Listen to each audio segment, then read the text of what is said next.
पटना में आज पुलिस मुख्यालय में संवाददाता सम्मेलन का आयोजन किया गया। इस अवसर पर पत्रकारों को संबोधित करते हुए वरिष्ठ अधिकारियों ने बिहार पुलिस में हो रहे आधुनिकीकरण, अपराध रिकॉर्ड प्रबंधन प्रणाली (SCRB) तकनीकी उन्नयन एवं हालिया अपराध नियंत्रण प्रयासों के बारे में विस्तार से जानकारी दी गई। पुलिस विभाग में आधुनिक तकनीकों के प्रयोग को बढ़ावा देने के लिए विशेष योजनाएं चलाई जा रही हैं, जैसे कि ड्रोन निगरानी, CCTV नेटवर्क विस्तार, फॉरेंसिक सुविधा में सुधार और डिजिटल फाइलिंग सिस्टम। राज्य अपराध रिकॉर्ड ब्यूरो (SCRB) के माध्यम से पूरे बिहार में अपराध डेटा का डिजिटलीकरण किया जा रहा है, जिससे अपराधियों की पहचान, रिकॉर्ड ट्रैकिंग और भविष्यवाणी प्रणाली मजबूत हो रही है। साइबर अपराध की बढ़ती घटनाओं को रोकने हेतु विशेष सेल की स्थापना की गई है और आम लोगों को जागरूक करने के लिए अभियान भी चलाए जा रहे हैं। प्रदेश के विभिन्न थानों में आधुनिक हथियार, वाहन, कंप्यूटर और प्रशिक्षण की व्यवस्था की जा रही है, ताकि पुलिस बल अधिक कुशल एवं सक्षम बन सके।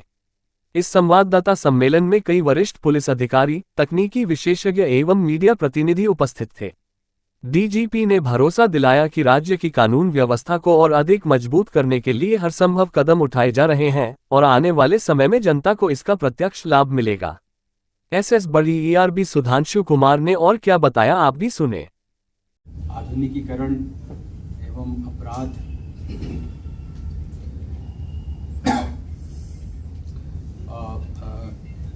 रिकॉर्ड ब्यूरो के प्रभाग की तरफ से आपका स्वागत है।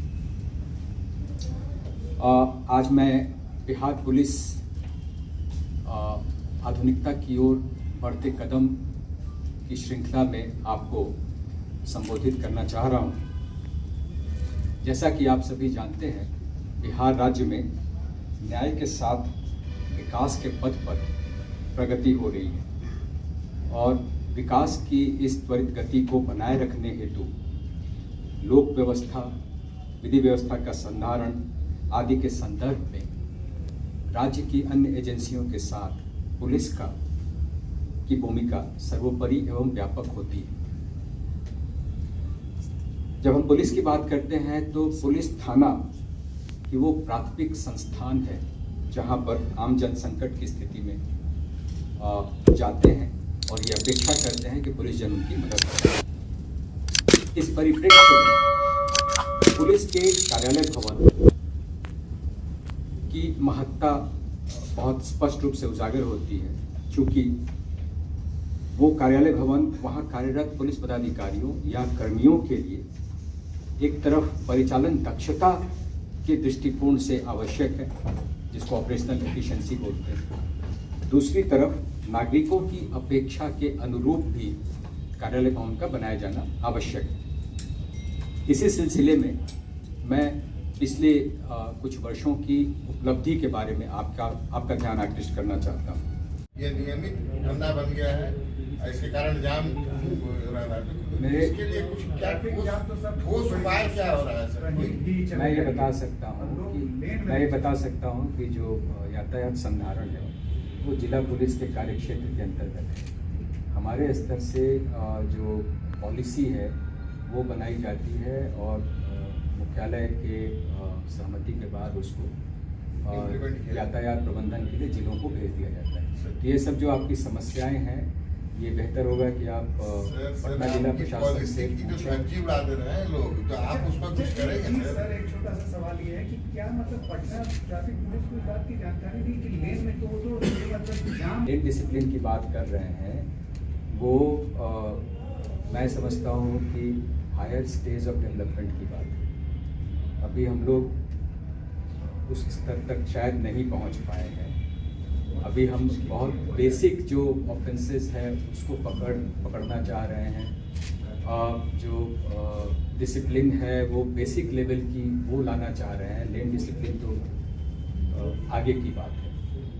तो अब यही है कि हमें प्रायोरिटी फिक्स करनी होती है सड़क सुरक्षा के दृष्टिकोण से और यातायात प्रबंधन के दृष्टिकोण से। तो उसमें कई बार जो है इस तरह के जो लेन डिसिप्लिन जैसी बातें हैं वो बैकसीट पे होती हैं। तो हमारी कोशिश यही है कि हम उस स्टेज तक पहुँचे और इसमें केवल पुलिस प्रशासन जो है वो इसके लिए जिम्मेवार है ये कहना भी उचित नहीं है। जो नागरिक हैं जो सड़क का उपयोग करते हैं विभिन्न तरीके से, चाहे वो पैदल यात्री हैं या वाहन पे हैं या 2 व्हीलर पे हैं या 3 व्हीलर पे, उनको उनकी भी कुछ जवाबदेहियाँ हैं। तो जब तक ये परस्पर समन्वय से सभी लोग अपनी अपनी जवाबदेही का पालन नहीं करेंगे, तब तक जो आदर्श स्थिति की बात आप कर रहे हैं वो हम नहीं अचीव कर पाएंगे। अरे सर आप आज पुलिस बहुत अपडेट है, बहुत आपके पास से लेकर अब तक करीब 1014 थाना या ओपी और नाका भवनों की स्वीकृति दी गई है, जिसमें से 737 यानी 737 भवनों का निर्माण कार्य पूर्ण हो चुका है और 2000 चरणों में प्रगति पर है। यदि हम चालू वित्तीय वर्ष को देखें तो इन स्वीकृत 1014 भवनों में से 17 भवनों के निर्माण की स्वीकृति इस वर्ष मिली है और 32 भवनों का निर्माण कार्य इस वर्ष पूर्ण हुआ है। अब राज्य के शेष भूमिहीन या भवनहीन थानों की बात है, तो उसमें अभियान चलाकर उनके लिए भूमि की पहचान और उसके बाद उस पर भवन निर्माण की स्वीकृति का प्रयास लगातार जारी है। इसके अलावे राज्य के 8 पुलिस केंद्रों का निर्माण, महिला स्वाभिमान बटालियन और बिहार पुलिस अकादमी राजगीर में 4000 की क्षमता वाले बैरक का निर्माण कार्य भी प्रगति पर है। आप सभी को मालूम है कि राज्य पुलिस बल में महिला पुलिसकर्मियों की संख्या में अच्छी वृद्धि हुई है। उसको ध्यान में रखते हुए राज्य के 545 थाना भवनों या ओपी में विभिन्न क्षमता, ये 5 से लेकर 20 बैरक की क्षमता वाला और 25 पुलिस केंद्रों में विभिन्न क्षमता जो 100 से लेकर 500 तक की हो सकती है कि महिला सिपाही बैरक का निर्माण भी चल रहा है। उसी प्रकार एक आम समस्या होती है महिलाओं के शौचालय के लिए, जिसमें राज्य सरकार ने संकल्प लिया है और उसके तहत 111 थानों में 5 सीटेड महिला शौचालय सह स्नानागार, 567 थानों में 5 सीटेड महिला शौचालय स्नानागार और 97 थानों में 2 अदद महिला शौचालय स्नानागार आदि का निर्माण कार्य प्रगति पर है। उसी प्रकार 51 पुलिस लाइन पीसैप की यूनिट या महिला बटालियन की 20 सीटेड महिला शौचालय सह स्नानागार का निर्माण कार्य पूर्ण किया गया है। जहां तक नए थाना भवनों, पुलिस लाइन या बीसैप यूनिट या महिला बटालियन की बात है, ये संख्या करीब 1380 है। हाल में आपको मालूम हुआ होगा कि कई सारे ओपी वगैरह को अपग्रेड करके थाना में चिन्हित किया गया है, तो ये संख्या करीब 1380 के आसपास है। इसमें लेकिन आपकी मंजूरी अभी 1014 की मिली है, उसमें भी 737 पूर्ण है। तो मैंने आपको बताया ना कि ये 300 जो करीब नए थाने हो रहे हैं ये ओपी से कन्वर्ट हुए हैं।